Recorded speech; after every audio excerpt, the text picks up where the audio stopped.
Ya, pelaksana tugas Direktur Utama PT Transjakarta Muhammad Indrayana buka-bukaan soal isu kenaikan tarif Transjakarta menjadi Rp5.000 di jam sibuk. Pihaknya menyatakan keputusan penyesuaian tarif Transjakarta merupakan wewenang pemerintah Provinsi DKI Jakarta.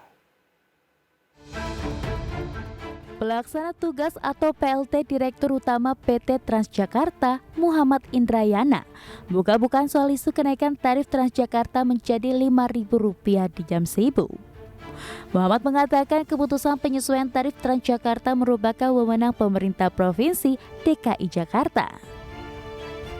Adapun survei yang digelar Transjakarta di media sosial soal penyesuaian tarif bertujuan untuk mengetahui respon pelanggan. Hal itu sejalan dengan rekomendasi Dewan Transportasi Kota Jakarta atau DTKJ terkait penyesuaian tarif Transjakarta. Sebelumnya PT Transjakarta melakukan survei soal kenaikan tarif Transjakarta dan Mikrotrans. Melalui akun Twitter resminya, Transjakarta mengajak pengguna untuk mengisi survei tersebut hingga 13 April mendatang. Transjakarta menyatakan kenaikan tarif merupakan usulan dari Dewan Transportasi Kota Jakarta.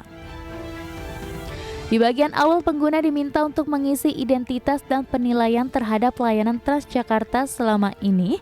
Lalu pengguna salah satunya diberikan pertanyaan bagaimana jika Transjakarta reguler naik menjadi Rp5.000. Ada juga pertanyaan bagaimana jika layanan Mikrotrans atau Jaklingko naik menjadi Rp1.000. Dari Jakarta, Tim Liputan IDX Channel.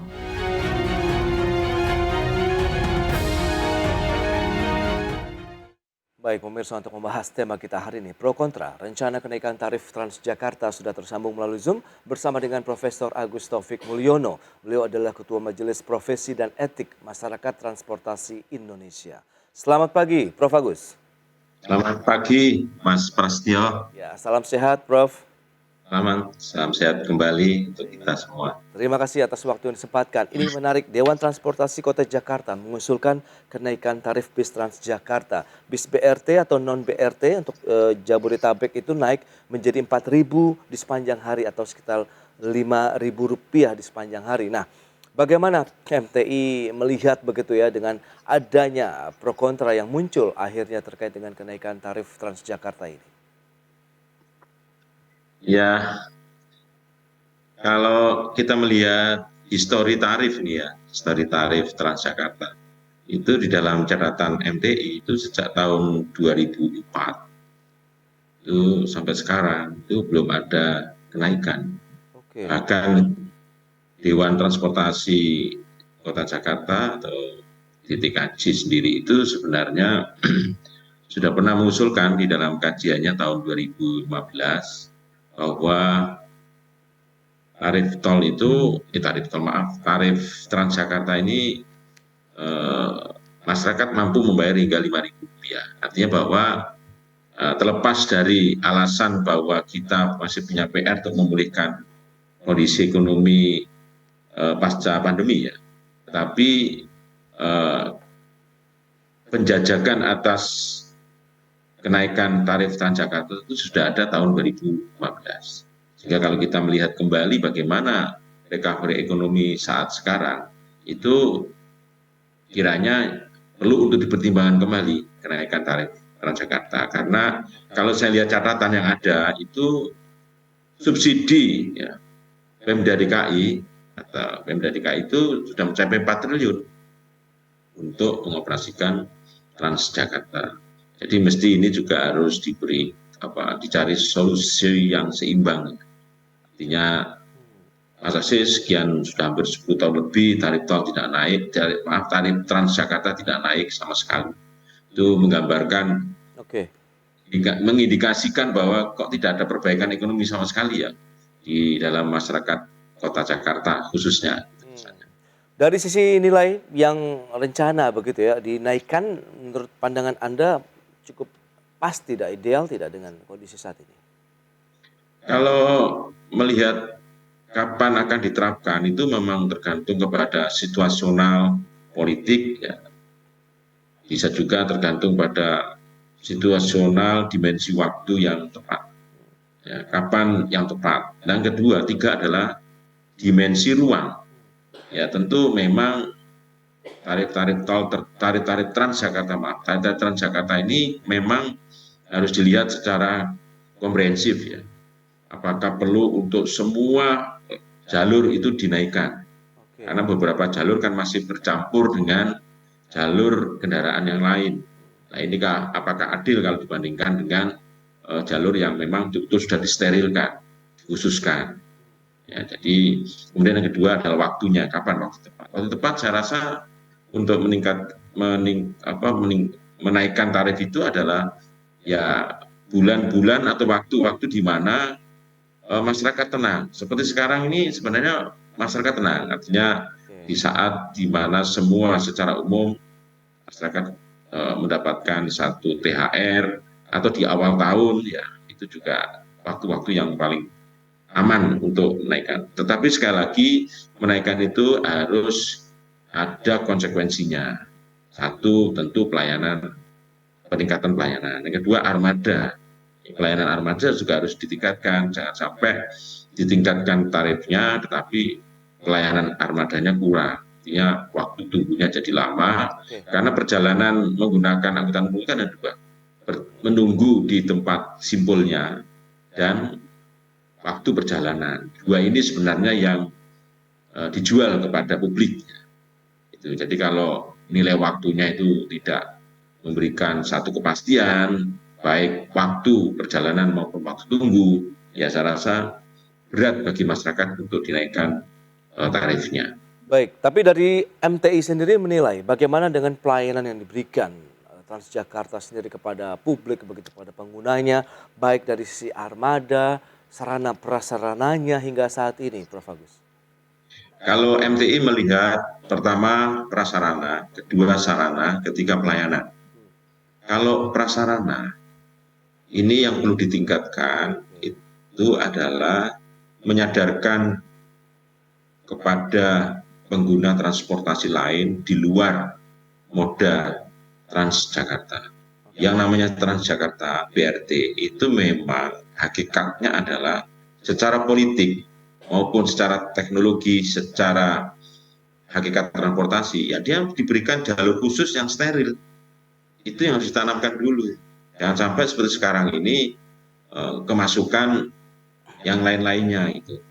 Dan bahkan saya melihat dulu ada pengatur lalu lintas malah memang membolehkan dulu itu masuk sementara dan sebagainya.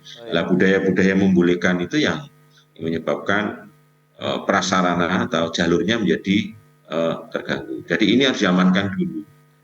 Itu. Yang kedua,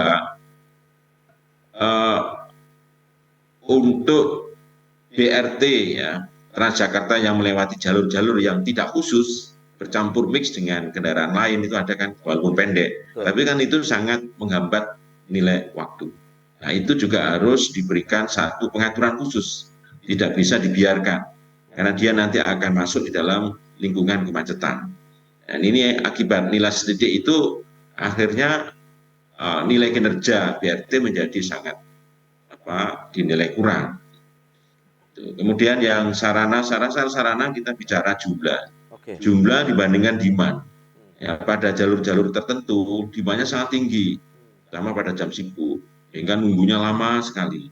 Dan ini juga harus mendapatkan perhatian. Jadi tidak semua jalur tentu mendapatkan penambahan armada, tetapi menambah armada itu jauh lebih penting karena jangan sampai bahwa kita menuntut tarif naik tetapi jumlah armada tidak. Nah pelayanan saya rasa saat ini pelayanan BRT menurut MTI sudah sangat bagus. Sangat bagus artinya bahwa baik pelayanan kenyamanan, keamanan, keselamatan itu sudah luar biasa, sudah dikedepankan ya. Cuma memang kalau saya melihat kekurangannya adalah di nilai waktu menunggu yang lama dan masih beberapa ruas segmen tertentu bercampur dengan kendaraan lain. Dengan kondisi yang ada, berarti masih ada beberapa PR yang harus dituntaskan. Jadi wajar atau tepat tidak Transjakarta menaikkan tarifnya kepada masyarakat? Dan berikut ini kami sampaikan infografis untuk Anda terkait dengan laba bersih dari Transjakarta. Kita akan cermati pergerakannya dari tahun 2017 sampai dengan 2021.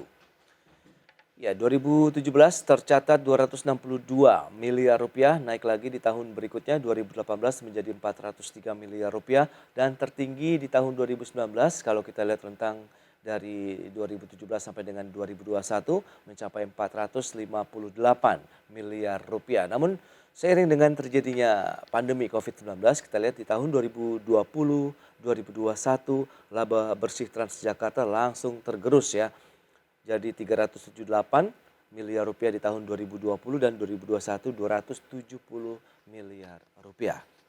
Dan berikutnya, nampaknya ini berkorelasi dengan jumlah penumpang Transjakarta dengan rentang waktu yang sama 2017 sampai dengan 2021.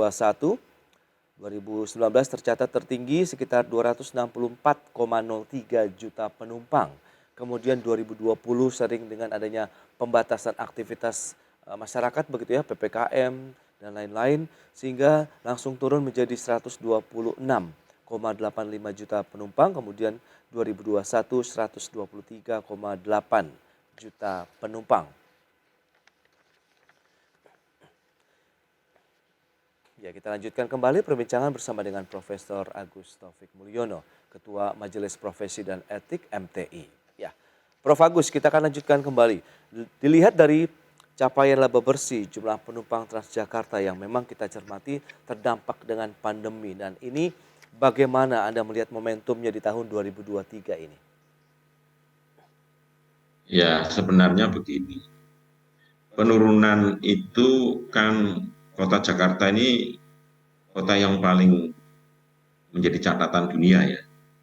Dan termasuk Indonesia khususnya, karena memang aturan-aturan di dalam menuju kehidupan sehat ya, setelah pandemi itu masih diberlakukan. Ya, masih diberlakukan, artinya penggunaan masker, jaga jarak, dan sebagainya itu betul-betul kalau Jakarta itu ketat.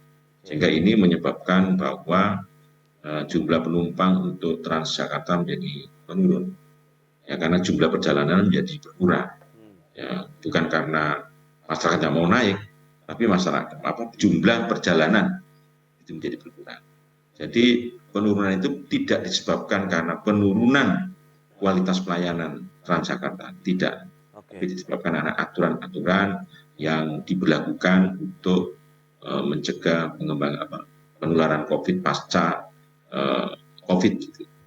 Dan ini sekarang kan lama masyarakat nggak naik BRT ya. Begitu naik, terus inginnya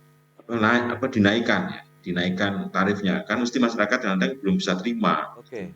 Bisa terima, artinya walaupun naiknya sedikit ya, tapi tarif itu kan sangat peka ya dengan kehidupan, jadi ya sangat peka. Jadi wajar saya rasa kalau target 1 juta per hari tidak tercapai, itu wajar. Baik, nah dengan beberapa catatan seperti yang Anda sampaikan juga tadi, dari sisi pelayanan sudah oke, tapi sarananya masih ada beberapa rute yang bercampur dengan moda transportasi ataupun kendaraan pribadi lainnya begitu, dan juga beberapa armada yang masih terbatas pada saat peaknya begitu untuk pengangkutan masyarakat pengguna begitu. Anda melihat apakah tepat juga kita menaikkan tarif Transjakarta atau BRT ini? Ya, semua tergantung kepada politik menurut saya, karena politik itu kan panglima di Indonesia. Politik itu panglima.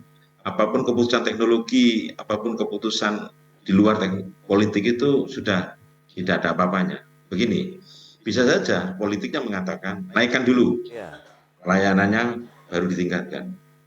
Itu di tingkat para pengambil keputusan politik. Tapi di masyarakat beda lagi. Kalau masyarakat kan naikkan dulu pelayanannya, baru saya mau bayar baru naikkan, enggak apa-apa. Jadi mana yang paling kuat?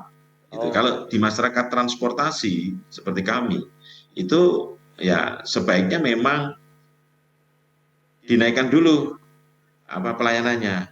Tadi pelayanan di prasarana ya, supaya jalurnya bersih betul, bahwa jalur yang bercampur itu dibuatkan satu pengaturan kalau tidak bisa otomatis ya manual, itu arti manual itu ada yang memantau dan mengatur untuk jalur yang khusus tadi, yang segmen pendek tadi. Kemudian kalau dari sarana tentu armadanya dipenuhi untuk semua jalur ya. Kemudian ketiga adalah pelayanan waktu, terutama waktu tunggu dan waktu perjalanan. Nah, itu dinaikkan dulu, masyarakat mau membayar. Cuma masalahnya indikator capaian itu apa? Itu yang masyarakat belum paham. Iya. Itu bisa nggak dipahamkan? Itu dulu nunggunya sekian menit, sekarang menjadi sekian menit. Perjalanan dulu sekian menit, jadi sekian menit. Nah, itu juga perlu dijelaskan. Ini loh, pemerintah sudah sukses untuk dulu jumlah armada yang sekian menjadi sekian. Saya rasa itu perlu disampaikan kepada masyarakat. Itu kalau mengambil alternatif kedua, Iya, iya, iya. artinya layanan ditingkatkan dulu, tarif dinaikkan. Nah, Iya. terbalik. Kalau sebaliknya itu kekuatan politik. Kekuatan politik itu ya sudah dinaikkan dulu. Apapun pendapat masyarakat, tidak urusan. Yang penting dinaikkan, lalu pelayanan ditingkatkan. Tapi biasanya momentumnya yang paling tepat yang kedua, pilihan kedua. Karena naik Rp500, Rp1.000 bagi kehidupan masyarakat perkotaan itu sangat terasa. Sehingga pilihan kedua menurut saya di MTI, Pak MTI mengusulkan agar layanan ditingkatkan pelan-pelan sambil dinaikkan. Tetapi masyarakat diberitahu apa sih capaian Iya. yang diperoleh. Berarti Pelayanannya. sosialisasi lagi harus dikencangkan ya, capaian-capaian yang sudah dilakukan Transjakarta selama ini, Betul. kemudian perbaikan Betul. layanan. Sehingga pada waktu naik pun ada sebuah informasi. Betul. Sekarang nilai tunggu kita sekian. Iya, iya. Sebelumnya sekian. Nggak apa-apa. Itu kan menggambarkan nanti orang turun tuh ketok tular kalau bahasa Jawa. Iya. Dia menyampaikan, oh ternyata nilai waktu sudah turun sekali. Gitu. Misalnya, jumlah armada, headway-nya, Yes. ya, headway-nya, frekuensinya, pelayanan itu ditingkatkan. Nah, itu diumumkan aja di dalam bis Transjakarta itu. Tidak apa-apa menurut saya, itu lebih kena. Baik. Nah, Prof. Agus, kalau kita review terkait dengan beberapa insiden kecelakaan yang melibatkan bis Transjakarta ini lebih bagian ataupun poin yang mana yang harus dibenahi? Begini, kalau kita bicara Transjakarta, BRT, itu sudah kesepakatan. Oke. Kesepakatan politik, kesepakatan kinerja, kesepakatan pelayanan pada publik, ya, bahwa dia diberi jalur khusus. Nah, itu harus digarisbawahi. Yang perlu dimengertikan adalah masyarakat harus paham itu jalur khusus, jalur yang tidak boleh diganggu saja. Ya, jadi kalau ada kecelakaan di jalurnya BRT, bentuknya kecelakaan apapun yang tetap disalahkan adalah yang bukan BRT. Yang disalahkan adalah yang bukan BRT. Jangan BRT-nya yang disalahkan dengan kecepatan berapapun. Karena jalur memang khusus itu. Nah, ini perlu untuk penegasan seperti itu. Kalau ada sepeda motor ditabrak atau menabrak BRT di jalurnya BRT, ya mestinya jangan disalahkan BRT-nya dong. Nah, ini yang perlu menjaga keadilan karena memang jalurnya dibuat khusus kok, itu jaga keputusan. Dan itu adalah hakikat yang namanya BRT. Ya, memang semuanya dibuat khusus gitu. Jadi ini yang harus dipahamkan kepada masyarakat. Masyarakat itu ya masyarakat pengguna, masyarakat pemanfaat dan sebagainya. Baik, kita tahu Gubernur DKI Jakarta, Pak Heru Budi juga meminta BUMD DKI Jakarta, Transjakarta maksud saya, untuk menambah armada. Ini tadi juga salah satu poin yang Anda sampaikan. Nah, apakah bisa dengan cepat juga kita melakukan penambahan armada di samping kita juga ingin melakukan kenaikan tarif begitu. Bicara mengenai armada, kan tidak, ya kita tahu waktunya tidak sebentar, kemudian dana yang perlu disiapkan juga tidak sedikit. Nah, bagaimana kalau Anda katakan MTI sih berharap ada pelayanan juga yang ditingkatkan seiring dengan perlahan-lahan dinaikannya tarif Transjakarta. Nah, bagaimana ini bisa berjalan seiring sejalan nih, Prof. Agus? Iya, kalau sebagai seorang gubernur, tentu indikatornya adalah bahwa semua jalur Transjakarta itu kalau bisa jangan sampai headway-nya terlalu lama. Artinya bahwa frekuensinya itu ditingkatkan. Frekuensi ditingkatkan itu kan resikonya adalah jumlah armada ditambah. Ya. Itu bisa dilakukan kalau dalam teori-teori transportasi itu jumlah armada kan mengikuti demand. Demandnya cukup atau tidak. Itu teori transport. Ya, tapi kalau kita teori transportnya begitu, demand ya, dan supply. Ya. Tetapi sekali lagi kita bicara masyarakat transportasi, masyarakat Indonesia yang bertransportasi untuk transportasi umum, itu kan tidak mengerti tentang teori-teori seperti itu. Ya kan, taunya pokoknya ini yang dilihat kepentingan dirinya, ya, yang belum ditanamkan kepada masyarakat transportasi itu adalah bagaimana masyarakat bertransportasi itu melihat itu kepentingan bersama, tidak melihat atas kepentingan pribadinya gitu. Sehingga ya kalau jumlah armadanya kurang karena demandnya masih kurang, masyarakat jadi paham, oh iya karena memang kurang, untuk dapat demandnya, sehingga wajar. Itu kan tidak bisa misalnya gitu. Karena masyarakat itu yang dinilai pelayanan itu kan pelayanan akhir. Betul. Kita selalu mendari pelayanan akhir. Kita mau bangun apapun, pelabuhan, bangun Transjakarta, apapun, pelayanan akhir yang dilihat masyarakat. Masyarakat tidak tahu bagaimana jungkir baliknya untuk menyiapkan itu semua. Itu. Dan ini yang perlu untuk diterapkan. Saya rasa kehadiran MTI itu dengan warna baru sekarang itu perlu untuk bisa menjelaskan hal-hal seperti itu kepada edukasi publiknya dalam pendampingan kepada pemerintah. Nah, cuma begini, kita harus sadar bahwa kalau untuk ukuran Jakarta, di mana Jakarta ini adalah indikator sebuah provinsi khusus yang memiliki nilai ekonomi yang sangat tinggi, ya, dan nilai masukan pajaknya juga sangat tinggi. Oke. Saya rasa kalau saya boleh menyampaikan, mohon untuk dikedepankan humanistic company di dalam pelayanan transport, jangan bisnis company dalam Oke. pelayanan transport. Karena yang harus kita ukur untuk Jakarta itu adalah berapa orang yang bisa dipindahkan oleh BRT, oleh Transjakarta sebagai bentuk kepedulian pemerintah. Itu artinya humanistic company. Itu. Memang humanistic company itu tidak begitu menguntungkan bagi orang yang ketika bicara bisnis, gitu, karena mungkin rugi ya. Tetapi harus ingat Betul. ada keuntungan-keuntungan lain. Jadi memang harus ada pembicaraan khusus atau khusus subsidi itu memang mau tidak mau tetap harus menjadi bagian kebijakan humanistic company dari humanistik ya, kemanusiaan bagi pemerintah DKI. Nah, Prof, tanggapan MTI sendiri terkait dengan ya banyak juga akhirnya masyarakat yang menyatakan penolakan terkait dengan rencana kenaikan tarif Transjakarta ini bagaimana? Ya kalau saya mewakili masyarakat transportasi Indonesia, kebijakan tarif ini mestinya adalah perlu. Apakah tarif perlu ditingkatkan? Perlu, karena sudah 2004 sampai sekarang belum pernah naik. Hanya perlu timingnya yang tepat. Pemberlakuan peningkatan tarif, timingnya yang tepat, dimensi kebijakannya juga harus tepat. Itu. Tapi perlu naik, perlu. Itu mendidik masyarakat. Kalau nggak pernah naik, masyarakat tidak terdidik. Masyarakat tidak mendapatkan edukasi bahwa ada nilai ekonomi, ada nilai kesejahteraan. Kalau nggak pernah naik, berarti kesejahteraan masyarakat DKI memang tidak sejahtera dong. Gitu. Ya itu perlu. Itu adalah edukasi.